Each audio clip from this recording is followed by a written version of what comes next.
Hello friends, Telugu edutech ఛానల్కి స్వాగతం, సుస్వాగతం. ఈరోజు కరెంట్ అఫైర్స్ సిరీస్లో భాగంగా మనం చూడబోయే కొన్ని బిట్స్ చూద్దాం. ఇందులో మొదటిగా చైనా యొక్క చాంగ్ ఈ6 లూనార్ ప్రోబ్ మిషన్ యొక్క ప్రాథమిక లక్ష్యం ఏమిటి?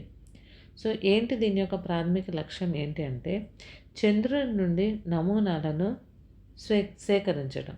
అంటే చైనా యొక్క చాంగ్ ఈ6 లూనార్ ప్రోబ్ మిషన్ చంద్రుని యొక్క చాలా వైపు నుండి మట్టి మరియు రాతి నమూనాలను స్వీకరించడం లక్ష్యంగా పెట్టుకుంది.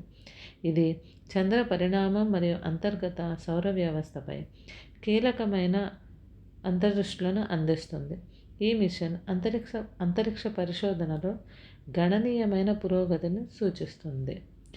శాస్త్రీయ విశ్లేషణ కోసం నమూనాలను సేకరించడంపై దృష్టి పెడుతుంది. ఇది సాంకేతికానికి సంబంధించిన బిట్. నెక్స్ట్ సెకండ్ బిట్, ఖర్చుతో కూడుకున్న ఇన్వర్టర్ కోసం ఏ సంస్థ పేటెంట్ లభించింది? దేనికి అనంటే ఐఐటి పాట్నా. దీనికి వచ్చేసరికి పోర్టబుల్ పవర్ టెక్నాలజీ స్టార్టప్ పథకం కింద అభివృద్ధి చేసిన తేలికపాటి కాంపాక్ట్ ఇన్వర్టర్ కోసం ఐఐటి పాట్నాకు పేటెంట్ లభించింది. ఈ ఆవిష్కరణ ఒక యూనిట్లో బ్యాటరీ మరియు ఇన్వర్టర్ను అనుసంధానిస్తుంది, క్లీన్ ఎనర్జీ మరియు మెరుగైన మన్నికను ప్రోత్సహిస్తుంది, పోర్టబుల్ పవర్ సొల్యూషన్స్లో స్వీయ విశ్వాసానికి దోహదపడుతుంది. ఇది కూడా సాంకేతికానికి సంబంధించిన బిట్. నెక్స్ట్, 1500 మంది అధికారులకు శిక్షణ ఇచ్చేందుకు భారతదేశం ఏ దేశంతో ఒప్పందాన్ని పునరుద్ధరించుకుంది అనంటే బంగ్లాదేశ్. దీనికి 2025 నుండి 2030 వరకు 1500 మంది బంగ్లాదేశ్ అధికారులకు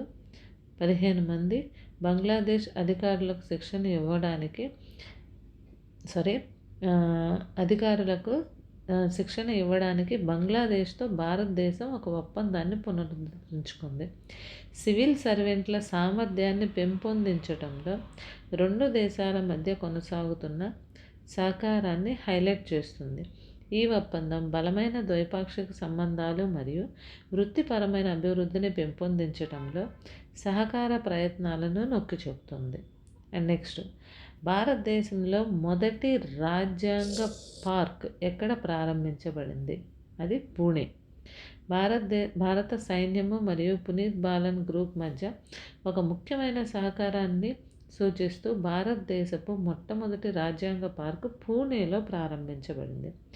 లెఫ్టినెంట్ జనరల్ అజయ్ కుమార్ సింగ్ 2047 నాటికి భారతదేశాన్ని అభివృద్ధి వైపు నడిపించడానికి రాజ్యాంగంలో పేర్కొన్న వారి విధులను అర్థం చేసుకోవటం మరియు నెరవేర్చడం యొక్క ప్రాముఖ్యతను నొక్కి చెప్పారు. నెక్స్ట్, భారతదేశంలో 1 గిగావాట్ సామర్థ్యం కోసం పునరుత్పాదక ఇంధనంలో 5215 కోట్ల పెట్టుబడిని ఏ సంస్థ చేస్తుంది? Indian oil corporation. Indian oil corporation భారతదేశంలో 1 గిగావాట్ పునరుత్పాదక ఇంధన సామర్థ్యాన్ని అభివృద్ధి చేయడానికి 5215 కోట్ల రూపాయల గణనీయమైన పెట్టుబడిని చేస్తుంది. సాంప్రదాయ చమురు మరియు గ్యాస్ వెంచర్లకు మించి వైవిధ్యభరితమైన ఐఓసి యొక్క వ్యూహంలో భాగంగా ఈ పెట్టుబడి సౌర, పవన మరియు హైబ్రిడ్ ప్రాజెక్టులను కలిగి ఉంటుంది. నెక్స్ట్, ఏప్రిల్ 2024లో రికార్డు స్థాయిలో జిఎస్టీ రాబడి కలెక్షన్ ఎంత? 2.10 లక్షల కోట్లు. ఏప్రిల్ 2024లో భారతదేశం జిఎస్టీ ఆదాయ సేకరణలో ఒక చారిత్రాత్మక మైలురాయిని సాధించింది.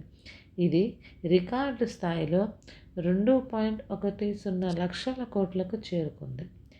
దేశీయ లావాదేవీలలో వృద్ధి మరియు మెరుగైన సమ్మతి చర్యలతో సహా వివిధ అంశాల కారణంగా గత సంవత్సరం సేకరణల నుండి ఈ గణనీయమైన పెరుగుదల ఎంత శాతం పెరిగింది అనంటే 12.4% పెరిగింది. నెక్స్ట్, కార్పొరేట్ సోషల్ రెస్పాన్సిబిలిటీకి ఆమె చేసిన విశిష్ట సహకారానికి గాను ఎవరు సత్కరించబడ్డారు? ఆన్సర్ వచ్చేసరికి బీనా మోడీ.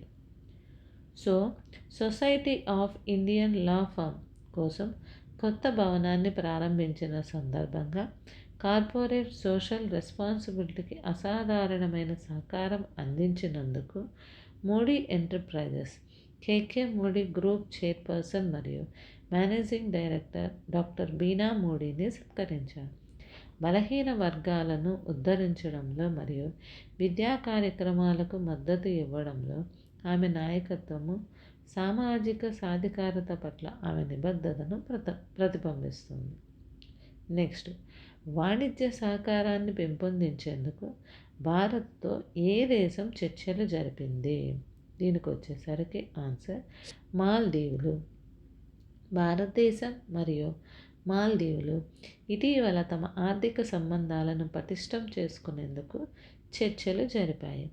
2022లో $500 మిలియన్ పైగా వాణిజ్యంతో పెరుగుతున్న సంబంధాన్ని హైలైట్ చేసింది. ఇది రెండు దేశాల మధ్య గణనీయమైన ఆర్థిక భాగస్వామ్యాన్ని సూచిస్తుంది.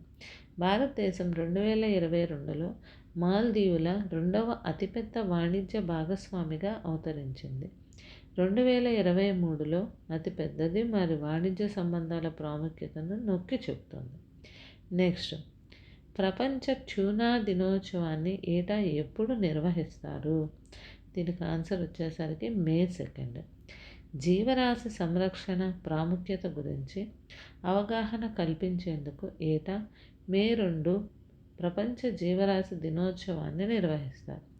భవిష్యత్ తరాల కోసం ట్యూనా జనాభాను రక్షించడానికి స్థిరమైన షిప్పింగ్ పద్ధతుల యొక్క క్లిష్టమైన అవసరాన్ని ఈరోజు గుర్తు చేస్తుంది. అండ్ నెక్స్ట్, 6వ Antarctic treaty consultative meeting ATCM 46 ఎక్కడ నిర్వహించబడుతుంది? కొచ్చి.